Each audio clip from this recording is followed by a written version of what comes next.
in between recording the last video about light and the eyes and this video, which I'm really only recording about 5 minutes apart, I became an uncle, so that's kind of weird. First time my brother had a kid. Anyways, back to art.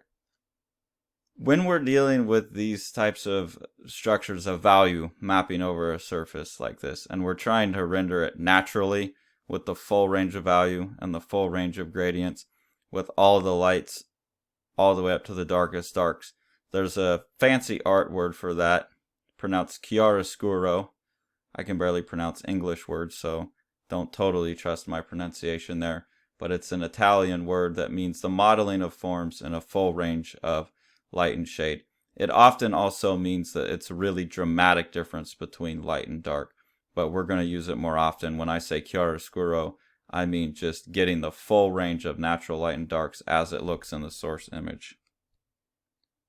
This image that we're looking at here by Giotto di Bondone, The Legend of St. Francis No. 5, this is an early Renaissance painting. You'll see in the early Renaissance they really hadn't quite figured out how to get a full natural range of light and dark yet. So on this object here we have this local value of this like yellowish color, and there's some changes in value, but they're not really dramatic. There will be local changes in value, so like, oh well, this is a darker shirt here, this is darker here, but within the object there's not huge range. Some of these objects over here, the shirts over here, have a better, you can see a better transitions between the lights and the darks, and they look more three-dimensional and realistic because of it. Something else that you'll see in this image is that everything looks really cut out. So the local value is very local. It looks like everything has a line around it, like this is colored in flesh tone, this is colored in with the cool colors, this is colored in with this pink, this is colored in with the red. So it looks like stickers or mosaics cut out.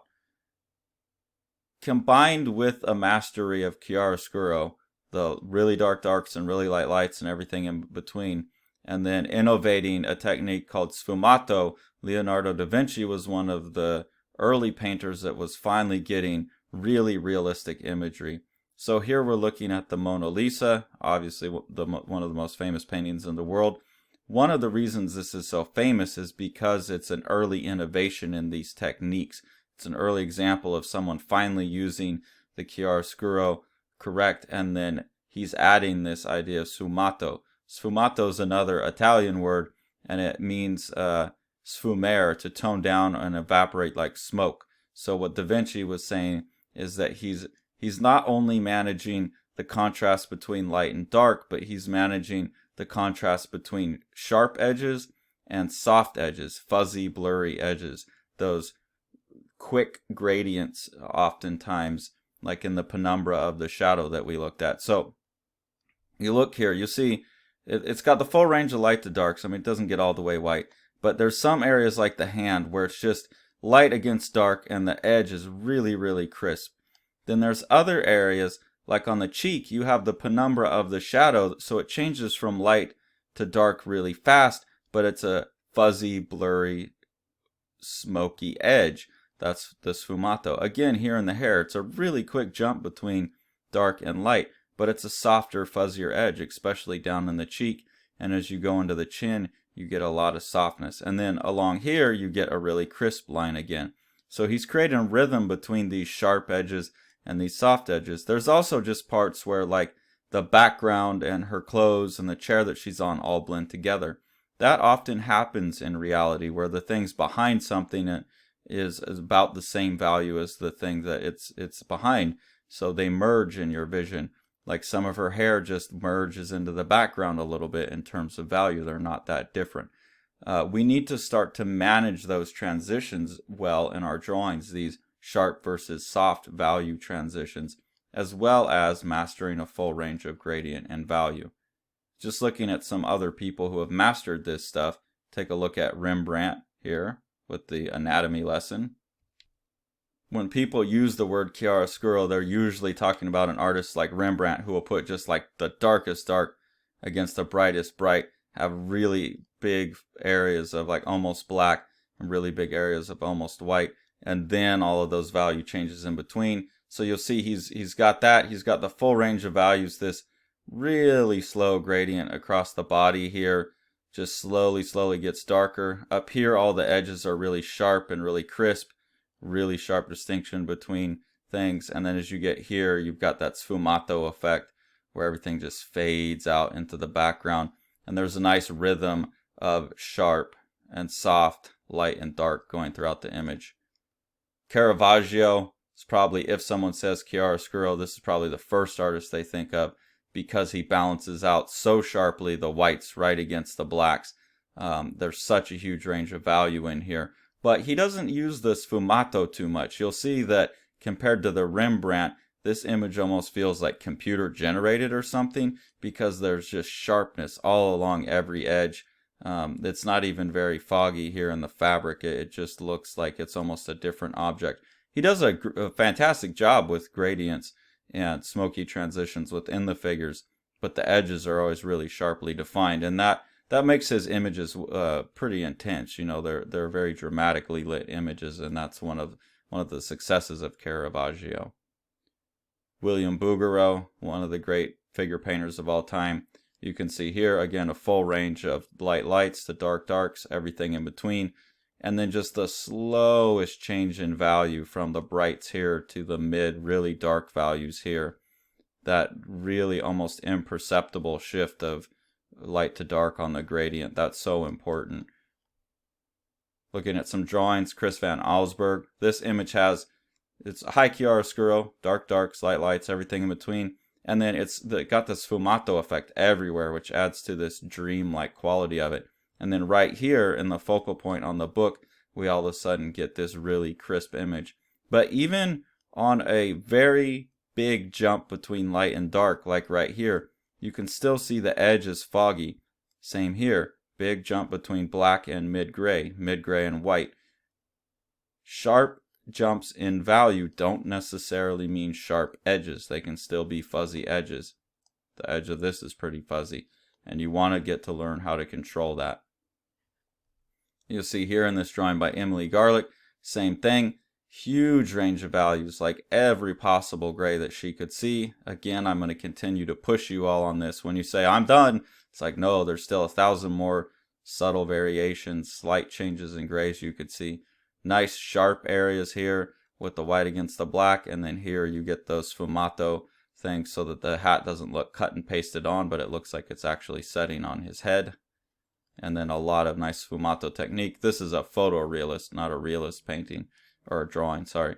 And you'll see that to get the blur effects in the background. Same thing here with Dirk Desmirski, a photorealist, so it's taking use of the sfumato to get the sense of focus and blur. Again, you have a sharp, quick change in value. I shouldn't say sharp. You have a quick change in value from a light gray to a dark gray, but you still have the blurry edge. And then up in the eyes, the nose, mouth, and this hair over here, you get a lot more sharpness. And you'll see that, remember we talked about emphasis and subordination when we're talking about contrast. The sharpness here will emphasize these areas and subordinate these. You also see that the contrast turns up here with darker darks against lighter lights. So as we're doing our drawings for the rest of the semester, I don't expect anyone to get to this. This is ridiculously photorealistic, but this is what we're aiming for. This amount of grays. When we're drawing faces aren't white. This is someone who has light skin. You know, if you saw a color photograph of her, but when we turn to gray, skin's pretty dark. So how many different values can you see? How subtle can you get your gradients to be? The more of that you see, the more of it you're able to render, the more realistic your drawings are going to look. Something that I promised I would get to in the last lecture is talking about this little spot here and defining it as different from a highlight. If I go ahead and simplify this image, use a filter in Photoshop, you'll see what I'm talking about better. And I'll go back here. People mistakenly call those highlights, those little reflections. This is the highlight. This is what's called a luster point. So luster is a word that we use to talk about how shiny something is or is not. It's a spectrum. You could be highly lustrous, which would be really like shiny, like a mirror. It's so shiny it just reflects. Or low luster would be like a rock where it's not shiny at all. The luster point is there's a technical definition here, which I'll explain less technically in a second. That light which reflects at an angle equal to its incidence relative to the eye of the viewer. Okay, blah, blah, blah, blah, blah. What does that mean? It means the mirror reflection of the light. So here, this model has a box light facing at her. Pretty much the whole face, and definitely the entire front of the glasses are in highlight. They're facing right at the light. But in the glasses, we see the actual mirror reflection of the light itself. That's the luster point. And then you get that on her nose and her lips as well. The brightest parts there are where the light is shining, reflecting right back at you. So what that definition means is that this is relative to 3 different positions. So this is a sphere from the top. We're projecting a light at it, and this is your head. The luster point in this setup would be here if this was a shiny object. It triangulates on the light, where the light and your vision triangulate on the object. If I move, the luster point would move to like over here. The highlight in these stays the same. The highlight's the same. It's the object is facing the light, but the luster point will move with me. All you got to do is look at anything shiny, you sit still and have the light sit still and just wiggle back and forth, and you'll see the highlight stays the same, but those little luster points change. So students often make the mistake of talking about highlights. We need to be talking about luster points. And obviously if you get around the back, you're not going to see the highlight or the luster point. You'll see this in images like Girl with the Pearl Earring by Johann Vermeer.